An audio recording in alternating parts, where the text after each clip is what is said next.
자, 말도 많고 탈도 많은 도쿄 올림픽이 오늘 개막합니다. 지금 이 시간까지도 개최하지 말아야 한다라는 비판의 목소리가 나오고 있는 가운데 올림픽 위원회를 비롯해서 개최국인 일본과 일본 국민 그리고 참가국과 선수들까지 모두 불안해하고 있는데요. 어떤 형태로 시작되고 끝나든 간에 이번 2020년 도쿄 올림픽은 역대 최악의 올림픽이 될 것이라는 시각이 나와서 역대 최고라고 평가받았던 1964년 도쿄 올림픽과는 너무나 대조되는 모습입니다. 오늘은 이 사안에 대해서 자세하게 알아볼 텐데요. 한국경제신문의 한상춘 논설위원 나오셨습니다. 안녕하십니까? 네, 안녕하십니까?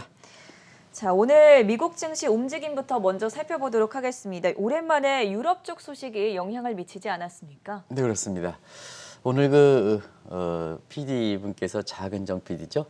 작은정 PD 다우존스 지수의 일중 그래프를 좀 잠시 보여주시죠. 이게 좀 오늘 증시 모습의 그 키포인트이기 때문에 시청자 여러분 그 다우존스 지수가 오전장에는 많이 떨어지다가 오후장에는 복구돼서 장 마감에는 좀 주춤하는 양상으로 됐습니다. 네. 오늘 바이든 대통령이 그 방송에 출연해서 출연한 이유는 지난 7월 20일이 바이든 대통령 정부 출범한 지 6개월 됐지 않습니까? 그렇죠. 6개월을 이렇게 했는데요. 사실상 6개월에 바이든 대통령의 국민들한테 보여준 모습은 굉장히 신뢰가 높았습니다. 왜냐하면 통상 6개월 동안에 굉장히 업적도 많았음에도 불구하고 업적을 얘기하는 것보다는 지금 미국 경제라든가 미국 국민을 위해서 좀 당면한 문제가 하반기에는 상반기에는 경기 부양책, 하반기에는 인프라 문제겠지 않습니까? 그 인프라에 대해서 다시 한번 델타 변이 우려, 경제 재봉쇄 우려 이걸 극복하기 위해서 가장 현안이다 해서 대타협을 이렇게 호소하는 이 모습이 오후에 주가를 끌어올렸다 이렇게 됐습니다. 그래서 오늘은 바이든 대통령이 증시를 끌어올렸다 이렇게 이제 평가를 나오는 것도 네. 그런 측면이다 이렇게 됐습니다. 그리고 페드의 통화 정책 관련해서 굉장히 주목되는 사항은 페드의 통화 정책이 ECB라든가 이런 쪽으로 좀 확산되는 분위기다. 이렇게 전염되는 분위기다. 이렇게 표현이 적당할 것 같아요. 왜 그러냐면 지금 오늘 라가르도 ECB 총재가 얘기했던 사항이 파월 의장의 목소리와 아주 똑같습니다. 일단 인플레가 작년 9월에 결정됐던 페드의 평균 물가제 이런 식으로 운영하는 방식이 바뀌어졌고요. 왜냐하면 지금까지 물가가 이렇게 목표치를 하락했는데 이후에 물가가 올라가더라도 이걸 용인하겠다. 평균 물가제죠. 그리고 지금의 미국, 유럽도 인플레가 상황이 진전되고 있는데요. 일시적이다. 파월과 똑같죠. 조기 테이퍼링이 필요하지 않다. 이것도 똑같은 내용입니다. 그리고 미국의 무제한 양적 완화 정책이라고 시청자 여러분 아실 겁니다. 이게 유럽화는 팬데믹 긴급 매입 프로그램인데요. 현 수준 유지하겠다. 페드도 똑같은 입장이죠. 이런 상태에서 지금은 통화 정책이 이렇게 페드의 통화 정책이 전 세계로 이렇게 전염되는 모습이다. 요걸 좀 왜 이렇게 말씀을 드리냐면요. 연내에 한국은행에서 여러 가지 물가는 안정돼도 불구하고 금리를 올리겠다. 이렇게 이제 얘기했지 않습니까? 그런 과정에서 사실 우리만 이렇게 긴축을 먼저 시사할 필요가 있느냐. 세계 양대 경제 여건도 우리보다 좋은데 좋은 미국과 유럽에서는 지금의 금융 완화 기조를 유지하는데 이런 측면에 좀 오늘 한국은행 관계자들이 이 방송을 보시면 그런 쪽의 모습을 좀 시사하기 위해서 지금 말씀드리는 겁니다. 어찌됐든 사실 지금 펀더멘탈 장세라 그랬지 않습니까? 전 앵커랑 우리 캐스터 분께서 연일 고생하셔가지고 2분기 기업들 실적 발표에 대해서 속속 얘기하고 있는데요. 네. 지금이 미국 시간으로 22일, 우리 시간으로 23일이니까 기업들의 2, 4분기 실적도 어느 정도 피크를 향해 가고 있습니다. 다음 주에 대형 기술주가 남아있긴 합니다는 피크가 가고 있는데요. 대체로 보면 많은 분들이 2분기 실적이 발표되면 사실 주가가 좀 많이 올라가지 않겠느냐 하는 쪽에 얘기했습니다는 우리가 어닝 서프라이스는 되지만 폭이 중요하다 하는 말씀을 드렸습니다. 근데 어닝 서프라이스가 됐지만 폭이 적은 상태에서 여러 가지 악재들이 많이 나왔지 않습니까? 이 악재들을 뚫고 갈 만큼 어닝 서프라이스 폭이 그렇게 크지 않다 보니까 주가가 그렇게 생각만큼 올라가지 않는 거다 하는 이런 말씀을 드리겠습니다. 이런 각도에서 한번 시청자분의 하반기에 미국의 증시라든가 한국 증시를 한번 생각해 볼 필요가 있다 하는 것을 좀 말씀드리고요. 또 하나의 그 관심이 지금 어제도 우리 그 코인 개미분들이 좀 많기 때문에 The B word라는 비트코인을 올바로 보자, 가상화폐를 올바로 보자 취지여서 사실은 비트코인이 폭락하다 보니까 오히려 비트코인 가상화폐를 올바르게 보자보다는 가격을 안정될 수 있을까 하는 측면에 이 The B word의 그 세미나 내용을 좀 우리 한국경제TV에서 생중계했습니다. 코인 개미분들이 워낙 많기 때문에 그런 측면에서 오늘 그 가상화폐 가격이 어떻게 됐을까 하는 것도 코인 개미분들이 굉장히 관심이 됐었을 걸로 보이는데요. 일론 머스크라든가 캐시 우드 효과, 일반적으로 이걸 이렇게 표시하더라고요. MW 효과다. 요새 이제 그런 이니셜이 많은 것 같아요. 그래서 뭐든지 머스크의 M, 우드의 W 해서 MW 효과라 그러더라고요. 네. 이렇게 새로운 용어가 나옵니다는 종전처럼 크지 않다 이렇게 보이됐습니다. 그래서 비트코인 가격도 오늘 이거 전해주시고 있습니다는 어제 전 앵커가 32,000달러 왔다 갔다 합니다. 이렇게 말씀하셨지 않습니까? 네. 거의 변동이 없다. 과거에 일론 머스크가 비트코인을 자사 제품에 결제를 한다면 거의 5천 이렇게 달러 이상 올라갔어야 되는데 오늘 그렇습니다. 오늘 좀 다음 주에 그 대형 기술주들의 그 기업 실적을 발표한다고 아까 서 이사께서 말씀하셨습니다. 근데 이제 대형 기술주의 상징성이 높은 게 우리 서학개미들 입장에서는 테슬라 아니겠습니까? 그렇죠. 테슬라가 오늘 다음 주 앞으로 나스닥 지수가 이렇게 뭐 의미를 둘 필요 없습니다는 나스닥 지수가 올라왔는데도 불구하고 테슬라의 주가는 오늘 떨어진 걸로 알고 있습니다. 네. 제가 볼 때는 떨어졌습니다. 그렇죠? 네. 떨어졌습니다. 그래서 하반기에 하반기에 떨어졌습니다. 이런 측면에서 볼 때 다음 주에 그 대형 기술들이 이렇게 발표되는데요. 어닝 서프라이즈 폭이 굉장히 클 것인가 하는 측면에 하나의 시사점이 돼서 테슬라의 주가가 떨어진 것이 결국은 머스크의 이렇게 사실상 비트코인과 가상화폐에 대한 영향력, 캐시우드의 영향력이 상당히 많이 떨어졌다는 것을 시사해 주는 것이 아닌가 이렇게 보고 있습니다. 앞으로 이제 비트코인이라든가 가상화폐를 갖고 있으신 코인 개미 분들이 생각해야 될 대목은 이제 앞으로 페드가 주관해서 언제 대통령 금융시장 실무자 회의에서 통화 문제는 센트럴뱅크 디지털 커런시니까 가상화폐도 파월 의장의 입장에 존중하겠다는 입장이지 않습니까? 그렇기 때문에 이렇게 회의 결과를 토대로 해서 페드라든가 파월 의장이 이 문제를 주관해서 이렇게 갈 거로 보이는데요. 코인 개미분들의 입장에서는 비트코인과 센트럴뱅크 디지털 커런시 간의 교환비율이 돼요. 이 스테이블 코인 문제지 않습니까? 이 문제가 어떻게 정리되느냐 하는 이 측면에 따라서 향후에 비트코인을 비롯해서 가상화폐 가격이 결정될 것이다. 그때마다 이렇게 진전된 결과가 나오면 신속하게 말씀드리도록 하겠습니다. 네, 국내 상황 이야기도 나눠보도록 하겠습니다. 어제는 지수가 반등에 다행히 성공하기도 했었는데 중요한 뉴스들이 많이 나오지 않았습니까? 네, 어제는 방송을 이렇게 듣고 계신 분들이 갑작스럽게 문재인 정부에게 옹호하는 세력으로 바뀐 거냐 이렇게 이제 얘기를 말씀하시더라고요. 네. 근데 그런 거는 관계 없습니다. 어제도 이제 방송에서 말씀드렸다시피 문재인 정부가 잘하면 잘했다, 못하면 못했다 하는 중립적 기조를 유지한다는 걸 강조해드렸습니다는 공교롭게도 그런 평가가 나오는 데는 국내 증시에서 7월 말 매체 만기 디폴트설 이 문제에 대해서는 가능성이 제로다 하는 말씀을 드렸습니다. 그리고 미국의 7월 말에 국가 채무 상한 유예 연장 이것도 대타협에 모색될 것이다 하는 쪽으로 말씀을 드렸습니다. 그리고 삼성전자도 향후 주가 관련해서 78,400원이 깨지느냐 이 부분이 굉장히 중요하다. 동학개미를 위해서는 이거 깨지 않았으면 좋겠다 하는 말씀을 드렸습니다. 다행히 이재용 부회장이라든가 이런 데에서 가석방보다는 사면적으로 문재인 대통령께서 검토하고 있다는 이런 내용들이 좀 전반적으로 삼성전자의 주가를 좀 많이 끌어올렸습니다. 물론 8만 원 선이 회복되지는 않겠지만 못했지만 어제 전일 대비해서는 비교적 많이 올랐거든요. 결과적으로 이것이 어제 코스피가 삼성전자가 차지하는 비중이 굉장히 많기 때문에 코스피가 올라갔던 큰 요인 중에 하나다 이렇게 보여졌습니다.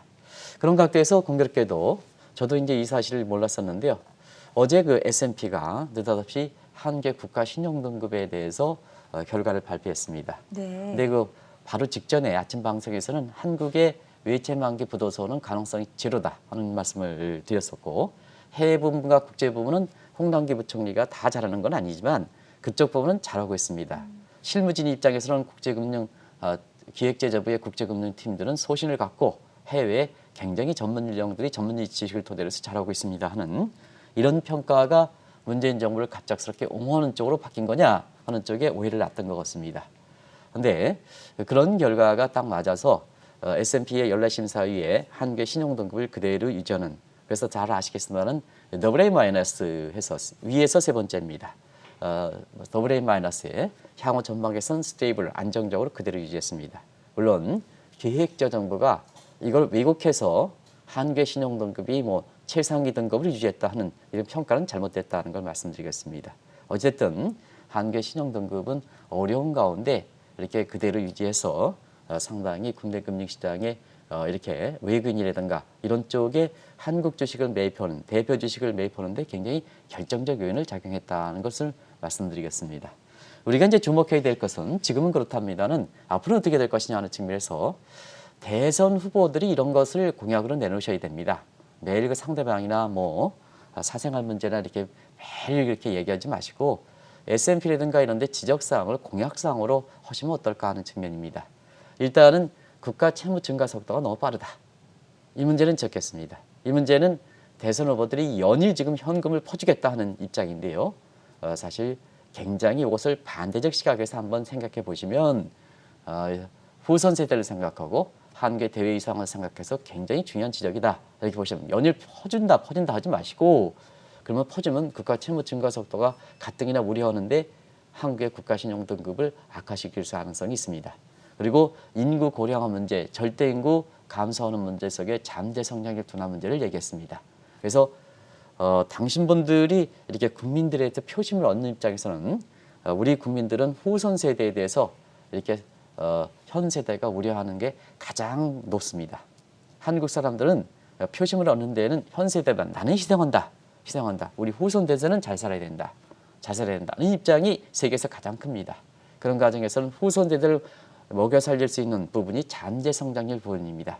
그런데 이 부분이 고령화 문제로 인해서 잠재 성장률이 둔화될 가능성이 있다 하는 이 측면의 우려당이라면, 표심을 생각한다면 잠재 성장률을 회복시킬 수 있는 방안, 이 방안을 아마 제시한다면 아마 상대방의 무슨 문제로 인해서 연일 하는 것보다는 상당히 표를 얻는데 공감이 되지 않겠냐 이렇게 보고 있습니다. 우리 국민들 지금 현명하십니다.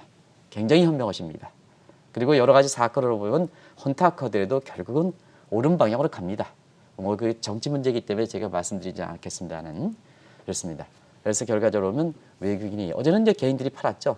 그런데 외국인이 매수로 전환하면서 코스피 지수가 삼성전자의 반등을 바탕으로 해서 34포인트 올라간 배경이다 하는 걸 말씀드리겠습니다.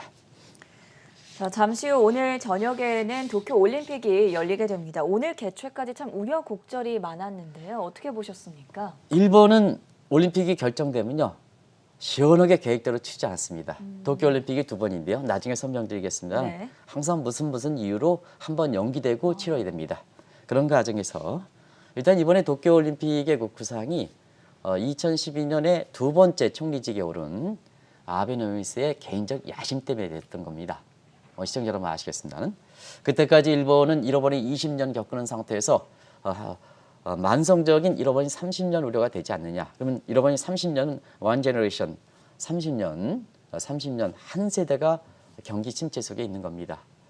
그리고 대외적으로 보면 잃어버린 20년을 겪는 상태에서 위상이 많이 추락됐거든요.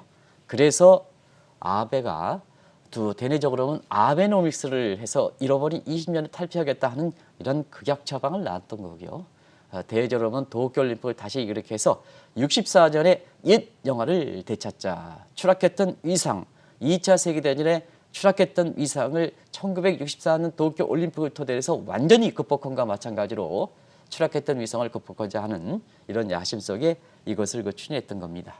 그런데 공교롭게도 작년에 뜻하지 않은 2020년에 코로나 문제죠. 네. 그래서 이제 시청자분께서는 이 도쿄올림픽이 2020년 이렇게 됐다 보니까 이거 저거 잘못된 게 아니냐. 2021년에 결혼되는데 어떻게 2020년이야 하는데 공식 명칭은 2020년입니다. 네. 1년 연기됐기 때문에. 그래서 이번에 이렇게 도쿄올림픽이 열리는데요. 사실상 일본은 올림픽 총리직이 올림픽 징크스가 있습니다. 그래서 작년에 올림픽을 개최하지 못한 이렇게 부담으로 해서 아베 총리가 사실 그 조기에 사임했죠. 그리고 스가든 아베 에이전시 대리인이 아니겠습니까? 그래서 고집 속에 지금의 국면을 탈피하겠다 하는 아베와 똑같죠. 탈피하겠다는 입장에서 많은 그 반대설에도 불구하고 오늘 개막됩니다. 근데 벌써부터 평가가 나왔습니다. 보통 이제 올림픽 하면 특수효과. 시청자 여러분, 2002년 월드컵 효과일 때 우리가 얼만큼 특수효과 누리는지 저는 거 기억나십니까? 잘 모르겠습니다. 박지성 선수만 생각나십니까? 그래서 우리나라의 경제적 이렇게 그 특수효과는 30조 정도가 되고 있습니다. 네. 제가 KBS 방송할 때 30조인데 30조도 적지 않느냐 하는 게 있어서 명확히 기억하는데요. 보통 올림픽을 하면 특수효과가 있습니다. 네. 근데 특수효과는커녕 지금은 경제 손실만 27조. 이거는 경제 손실에서 계량적 평가입니다. 근데 이제 일본이 이렇게 보면 내부적으로 도쿄 올림픽을 치르지 말아야 된다는 게 이번에 이미지 실추 효과가 굉장히 컸습니다. 나중에 이제 일본이 후진국으로 전락하는 5가지, 7가지 요인을 좀 설명해야겠는데요. 이미지 실추 효과, 비계량적. 우리가 특수효과를 얘기할 때는요. 명확히 드러나는 계량적 효과와 명확히 드러나지 않은 비계량적 효과. 이걸 좀 같이 따지거든요. 근데 비계량적 효과는 따지지 않고 있습니다.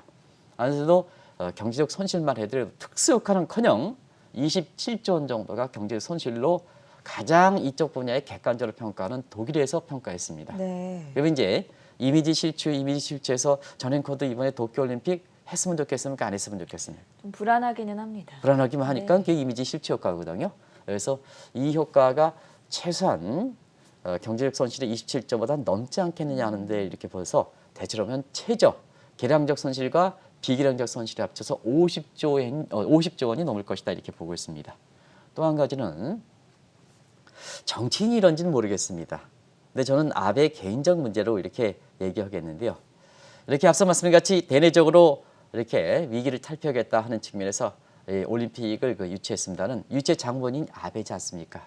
아무리 개막식이 코로나 문제로 인해서 축소해서 한다 하더라도 그래도 한 800명은 들어갑니다.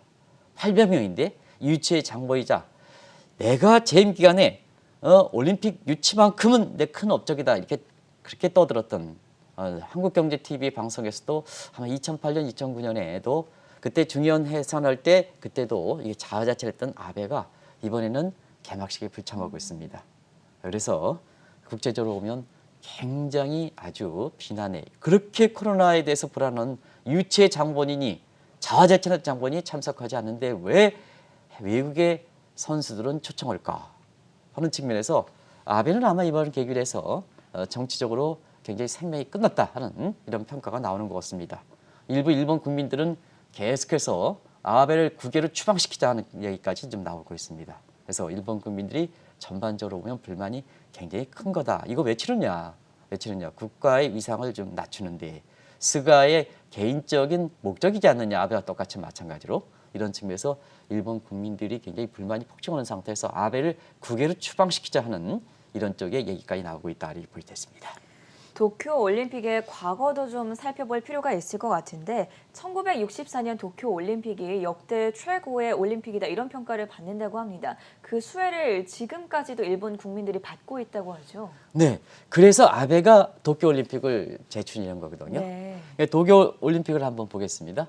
시청자 여러분, 1964년 우리가 한일 수교 1965년과 맞물려 있기 때문에 아마 64년에 도쿄 올림픽을 잘 아실 거로 이렇게 봅니다. 아직도 그렇습니다.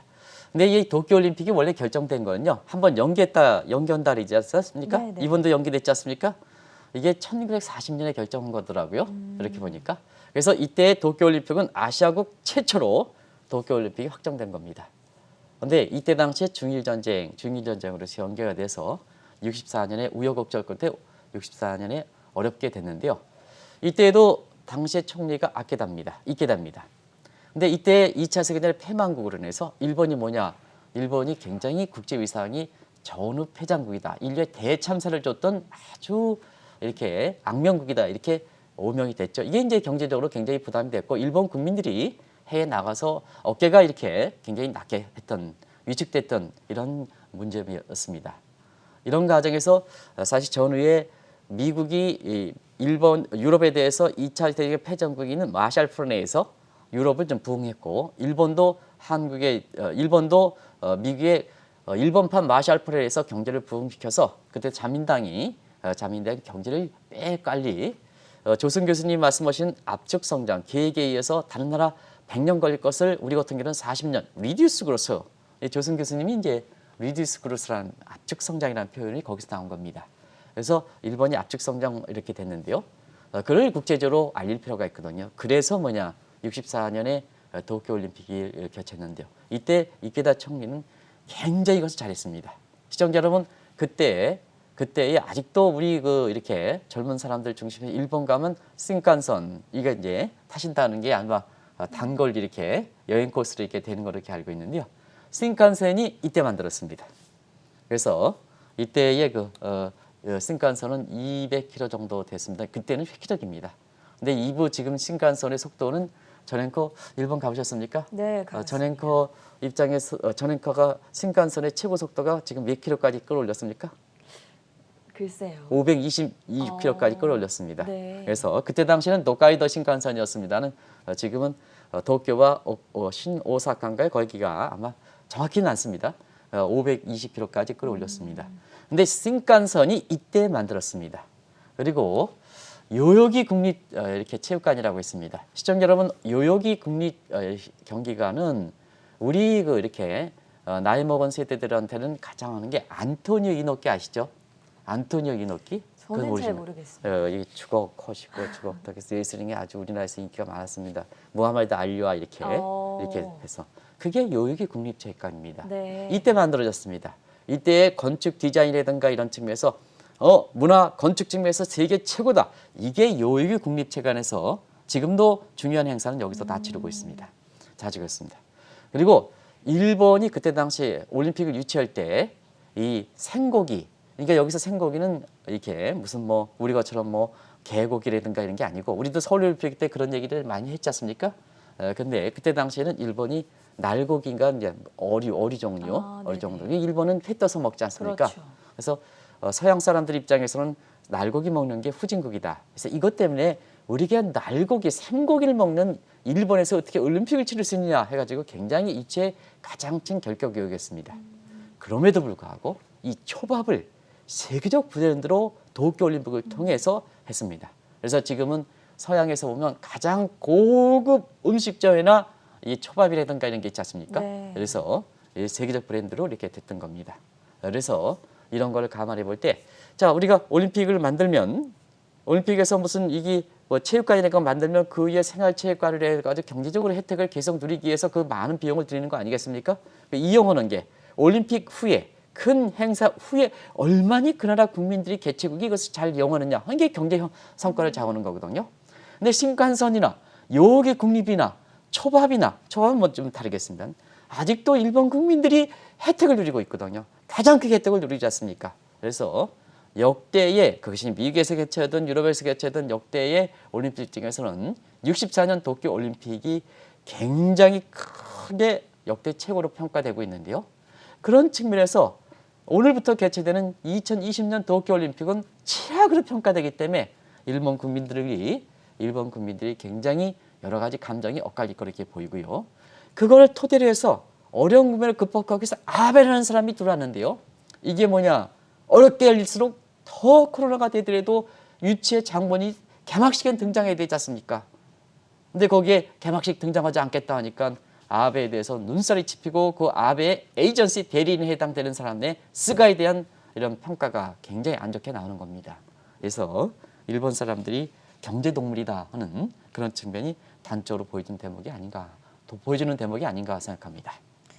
아베 총리가 작년 8월에 조기 사임하면서 일본 총리는 올림픽 징크스가 있다 이런 평가가 나오기도 했었는데 이번에 도쿄 2020 올림픽이 끝나고 나서 과연 스가 총리의 행보는 어떻게 될 거라고 보십니까? 스가는 조기 하야되지 않겠느냐 하는 것이 일본 정치계에 가장 정치 평론가들 사이에 얘기 나는 공감대가 형성돼 있다. 공감대가 형성돼 있다는 걸 말씀드리겠습니다. 그러다 보니까 일본 총리들 사이에서는 올림픽 치르면 올림픽 불문제로 올림픽 징크스가 있습니다. 한번 보겠습니다. 64년 올림픽을 잘 치르신 그때 이제 성과가 좋기 때문에 이렇게 제가 좀 이렇게 존대어를 최고 통승권자이기 때문에 존대어를 칭했습니다. 이케다 이 수상은 사실 다음 연대 연임 이렇게 회의되는데요. 연임의 분위기에도 불구하고 사또로 교체됐습니다. 이때 자민당이 권력 재편해서 그렇습니다. 그러면 이제 오늘 전앵커에서 많이 여쭙겠습니다는 사또라는 사람은 우리 입장에서는 어떻게 알려져 있느냐 하는 것을 보면 1955년 한국과 일본 간의 국교 정상화 네. 할 때 일본의 수상이었습니다. 그래서 우리 입장에서도 지금 연세가 있으신 분은 사또 일본 수상에 대해서 잘 아실 거로 이렇게 생각하는데요. 바로 이 지금의 2021년에 2020년 도쿄올림픽이 열립니다는 이 도쿄올림픽에서 보면 과거 우리나라의 경제 역사를 다 보는 거 어째 한일 경제 역사 중요한데 여기 다 나온 겁니다. 그리고 이때 여기 이케다가 이렇게 잘 치렀지만 사또로 교체됐고요. 2020년에 올림픽 유치 아베가 작년 8월 말에 네. 미개차의 부담을 지고 사임했지 않습니까? 그리고 이번에 고집스럽게 개최를 했던 스가가 지금 경제 손실이 계량적 27조 원, 비계량적 요소 이 비슷해 50조 원, 일본이 여러 가지 나중에 말씀 후징으로 전락하는 이런 우려하면 조기사 안 되지 않겠느냐. 왜냐하면 이거를 조기사함에 올림픽 이렇게 실패에 따라서 나올 수 있는 정도의 여러 가지 그동안에 작년 8월 이후 9월 달 들어오면서 지금까지 이렇게 모습 보면은 워낙 이렇게 정치를 못했기 때문에 그렇습니다. 가장 대대적으로 보면 코로나 방역 문제에 대해서는 지금도 코로나 방역이 확대된 만큼 올림픽 선수들이 이렇게 초대해 놓고 방역이 실패할 만큼 지금 굉장히 이 문제에 대해서는 국민들의 대처 능력에 대해서는 굉장히 회의적이고요. 그다음에 너무 국수적이다 보니까 미국이라든가 동맹과의 관계 개선에 상당히 좀 그렇습니다. 그래서 제가 좀 이전에 한번 비슷한 지적을 했습니다. 스가 보면 글로벌 이미지가 생각납니까? 국수적 이미지 생각납니까? 하면서 전 앵커한테 한번 여쭤본 적이 있는데요. 네. 대체로 보면 글로벌 감각이 아주 이렇게 부족하고요. 부족한 이런 입장이기 때문에 지금의 급변하는 문제에 대해서도 일본이 경험적 존재가 없습니다. 존재가 없기 때문에 아마 올림픽이 이렇게 끝나면 대체로 보면 스가의 조기 사임으로 이렇게 벌써부터 얘기가 나오고 있다는 걸 말씀드리겠습니다. 저희가 이렇게 도쿄올림픽의 과거와 현재까지 살펴본 이유는 바로 경제랑 연관짓기 위해서였는데요. 아베에 이어서 스가 총리마저 조기 사임을 하게 된다면 그동안 추진돼 왔던 아베노믹스에는 어떤 변화가 있을 거라고 보십니까? 네, 아베노믹스는 이제 더 이상 추진하지 못한다. 왜냐하면 바이든 정부에서는 트럼프 정부와 달리 네. 원래 그 아베와 트럼프는 꿍짝이 잘 맞았지 않습니까? 그렇죠. 뭐 이게 제2의 트럼프다 이렇게 얘기할 만큼. 근데 지금은 스가와 바이든 간은 이렇게 관계가 좋지 않습니다. 그렇다 본다면 바이든 정부는 환율의 조작 문제를 시장에 맡겨놓기 때문에 굉장히 싫어하는 거거든요. 그러다가 갔다면 인위적으로 발권 역동에서 엔저를 도매했던 아베노믹스는 실체가 이제는 스가 총리가 조기 하야된다면 역사서로 뒷전에 불리지 않겠느냐. 그러면 일본 경제는 아시겠습니다. 일본 경제는 경제가 어려우면 엔고가 되는 그래서 메리 아이켄 그린 교수는 Curse under the safe haven, 안전통화에 밀려 죽는다 하는 이런 측면에서 얘기가 났던 거예요. 그게 발권 역동을 해서 엔저를 도모해가지고 경기를 어느 정도 꿈틀시켰던 배경입니다. 근데 더 이상 추진하지 않으면 일본 경제가 상당히 어렵지 않느냐. 그래서 벌써부터 일본 경제가 잃어버린 30년 우려가 2012년 아베노믹스 추진과 함께 들어갔다가 지금 스가 정부가 이렇게 되면 10년 만에 다시 잃어버린 30년 우려가 지금 개최 직전서부터 나오고 있다. 네. 이게 아베노믹스가 더 이상 추진하지 못하고 역사 속에 태어날 것이다. 그러면 일본이 인위적으로 엔저를 도모하지 못하면 결국 일본 경제 특성상 경제가 안 좋으면 엔화가 강세가 되고 엔화가 강세되면 수출이 안 돼서 수출이 안 되면 수출 지향적 경제를 취했던 일본 입장에서는 경제가 거꾸로지는 이런 비셔스 사이클, 악순환 국면에 들어가지 않겠느냐 하는 측면에서 잃어버린 30년 우려가 벌써부터 나오고 있다 하는 걸 말씀드리겠습니다. 지금 상황만 본다면 일본이 제대로 되는 게 하나도 없다라는 생각이 들 수밖에 없는데 일본 내에서도 일본이 후진국으로 전락하고 있다 이런 칼럼을 두고 논쟁이 거세지고 있다고 들었는데 어떻습니까? 그 칼럼 내용 보면 아베 대린 스가가 일본을 후진국으로 전락시켰다 네. 하는 그 내용인데 그걸 좀 5가지로 가져서 한국도 이걸 빗대서 어떤 그 칼럼 리스크가 한국의 문재인 대통령도 이렇게 한국을 후진국으로 전락시켰다 하는 이런 측면이 있습니다. 근데 이제 그런 거 관련해서 시청자분 같이 한번 판단해 보겠습니다. 일본을 그 후진국으로 전락시켰다 하는 것이 방역 후진국이다. 초기 대응서부터 백신까지 최악이다. 근데 우리는 어떨까? 문재인 대통령이 어떨까? 시청자의 판단에 맡기겠습니다. 디지털 후원기이다. 반도체까지 한 개 뺏길 우려다. 이번에 이렇게 여러 가지 IT가 많이 뭐 초시계되는가 뭔가 해서 IT 지금 올림픽은 IT 올림픽이 되는 겁니다. 그러다 보니까 지금 우리나라도 지금 이렇게 코로나 그 예약 접종에 정부의 이렇게 사실 IT 능력이 떨어지면서 민간에 결국은 호소해야 되지 않습니까? 마찬가지로 한국의 IT를 호소하는. 근데 2019년 7월 달에는 IT에 집중적으로 견제했던 것이 일본의 아베입니다. 근데 급하니까 한국에 대해서 IT를 요청하는 것도 바로 일본이 후진국으로 모욕과 함께 후진국으로 나온다. 환경 후진국이다. 후쿠시마 원전 사태의 저주다 하는 측면에서 그럼에도 불구하고 일본은 후쿠시마 원전 사태에도 불구하고 원전을 다시 해서 이와 같은 폭염에 대처하는 것 한국과 한번 비교해 보시기 바랍니다. 젠더와 인권 후진국, 여성 참여 비율이 가장 적습니다. 지금은 우먼오빅스다 해서 경제 분야에 이 전 앵커 같은 여성이 차지하는 지위가 굉장히 크게 된 겁니다. 전 세계적으로 보면 전부 앨런 재무장관도 그렇죠. 우리가 얘기했던 라가르도 이스비 총재도 그렇죠. 오늘 거론됐던 네. 분만 전부 여성분입니다. 재정 후진국이다. 국가 참여율이 GDP에서 270%다. 한국에 한번 대비시켜 보시기 바랍니다. 근데 사실 이 분야에 있어서는 디지털 후진국은 우리가 일본보다 월등히 앞섭니다. 방역 후진국은 이거는 작년 3월 달에 우리가 방역 선진국인데 지금은 좀 후진국인 것 같습니다. 나머지 분야는 원전은 일본보다 탈원전 우리가 한국경제신문에서 올 월요일서부터 지금 집중적인 시리즈에서 쓰다 보니까 지금 폭염과 맞물려서 가장 잘된 시리즈다. 그래서 지금 국민들의 호응이 굉장히 높습니다. 정부의 정책에서 탈원전 정책에 대해서 한번 생각해 보실 필요가 있습니다. 국민들이 코로나에 의해서 폭염에 의해서 이렇게 증폭되다 보니까 한국경제신문이 탈원전 4년 평가하면서 앞으로 우리 에너지 정책에서 이렇게 되면 안 된다는 시리즈를 쓰고 있는데요. 굉장히 좋은 평가를 받고 있습니다. 그렇습니다. 근데 이런 각도에서 일본은 다시 후쿠시마의 원전 피해가 있지만 다시 이렇게 원전 쪽으로 좀 육성시킨다 하는 측면에서 문재인 정부가 한번 잘 생각해 보실 필요가 있습니다. 이런 점을 해서 이렇게 해서 현 정부랑 좀 비교해 보는 것도 시청자분이 굉장히 여러 가지 교훈을 또 향후의 정책 방향이라든가 이런 측면에서 굉장히 한데 갈림길을 이렇게 잡을 수 있지 않겠냐 하는 생각이 듭니다. 저도 이때가 참 기억이 나는데 일본이 한국의 수출 통제를 시행한 지 벌써 2년이 됐습니다. 그때부터 한국에 들어있는 엔화 자금 회수에 대한 우려감이 높았었는데 이번 올림픽을 전후로 여기에 대해서는 어떤 분석들이 나오고 있습니까? 이 대목도 이제 사실 엔화 가치가 옛날만큼 강세가 되지 않기 때문에 네. 한 번 정도는 좀 이렇게 정부 차원에서 이걸 좀 종합적으로 점검하실 필요가 있는데요. 우리가 이제 과거에 우리가 병원이라든가 뭔가 또 기업들의 입장에서는 엔화 자금이 금리가 싸다고 해서 많이 썼습니다. 그게 이제 한국 내에 아직도 이제 남아있는 이런 상태거든요.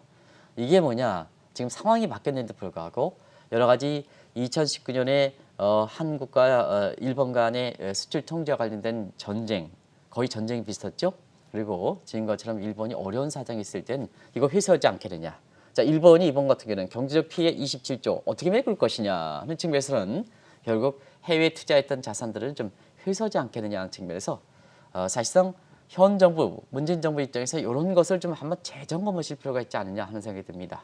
그래서 왜냐하면 이런 게 정리가 되지 않다 보니까 어려울 때마다 엔화 자금 회수하면 국내 증시가 어렵다 뭐다 해서 어제든지 말씀드렸습니다는 7월 말에 외채가 이게 만개가 들어온다. 만개가 들어오면 디폴트가 된다. 이런 일부 비관론자들이 굉장히 인포데믹 현상 같은 이런 것이 어려운 우리 국민들이라든가 증시 입장에서 더 어렵게 하고 있는데요. 어제는 가능성 제로다 얘기하셨지만 최근에 일본이 이렇게 이번 해에서 경제 피해가 27조 원 이상 된다고 본다면 이거 어떻게 메꿀 것이냐. 그럼 엔화 자금을 회수하지 않겠느냐. 한국에 엔화 자금 많다 하는데요. 많긴 합니다.